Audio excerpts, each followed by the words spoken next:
बिहार विधानसभा चुनाव को लेकर इस वक्त की एक बड़ी खबर सामने आ रही है। विधानसभा चुनाव से पहले चिराग पासवान की डिमांड से उलझ गया पूरा समीकरण। बिहार चुनाव से पहले एनडीए में खींचतान शुरू हुई। नमस्कार, मैं हूं संजीव और आप देख रहे हैं आप तक न्यूज। अगर आप हमारे चैनल पर नए हैं तो चैनल को जरूर सब्सक्राइब कर लें। बता दें कि चिराग पासवान की सीटों को लेकर बढ़ी हुई डिमांड ने पूरा राजनीतिक समीकरण उलझा दिया है। जानकारी के मुताबिक चिराग पासवान और उनकी पार्टी लोजपा रामविलास कम सीटों पर मानने को तैयार नहीं। उन्होंने साफ संकेत दे दिया है, अगर उनकी पार्टी को सम्मानजनक हिस्सेदारी नहीं मिली तो वे हर सीट पर अपने उम्मीदवार उतार सकते हैं और अपने पैर पीछे नहीं खींचेंगे। ये चिराग पासवान ने स्पष्ट कर दिया है। अब इससे एनडीए के भीतर ही खींचतान शुरू हो गई है। जदयू चाहती है कि चुनावी समीकरण उसके पक्ष में रहे। बीजेपी भी इस बार संतुलन बनाने के दबाव में है। चिराग पासवान अपनी ताकत दिखाने के मूड में है। राजनीति के जो जानकार हैं वो मानते हैं कि अगर चिराग अपने फैसले पर अड़ गए तो एनडीए की एकजुटता पर सबसे बड़ा असर पड़ सकता है। वहीं विपक्ष इस खींचतान को अपने पक्ष में भुनाने की पूरी कोशिश कर रहा है।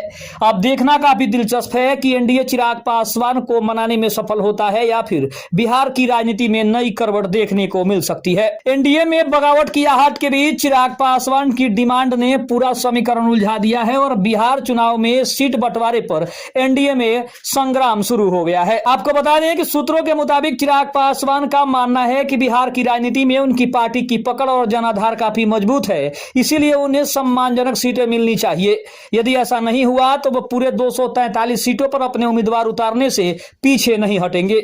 अब सबसे बड़ी समस्या यह है कि जदयू चाहती है कि सबसे बड़ा हिस्सा उसके पास रहे। बीजेपी भी संतुलन साधने के दबाव में है, लेकिन चिराग पासवान किसी की एक न सुनने की फिराक में है और शायद यही कारण है कि चिराग पासवान के वजह से पूरा एनडीए का जो गुट है वो कहीं ना कहीं अपने आप को परेशानी में दिख रहा है।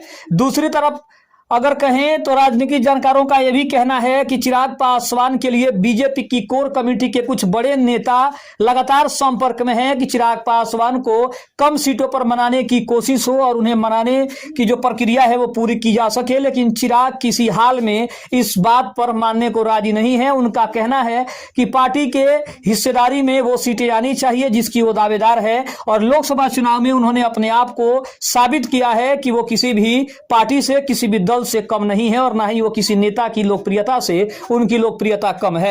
यानी देखा जाए तो इस टकराव ने एनडीए के अंदरूनी हालात को बिगाड़ दिया है। राजनीतिक विशेषज्ञों का मानना है कि अगर सीट बंटवारे पर सहमति नहीं बनी तो एनडीए की एकजुटता और चुनावी रणनीति को गहरा नुकसान पहुंचा सकता है। वहीं विपक्ष की नजरें भी एनडीए की इस खींचतान पर टिकी हुई है। तेजस्वी यादव और महागठबंधन इसे जनता के बीच भुनाने की कोशिश कर रहे हैं।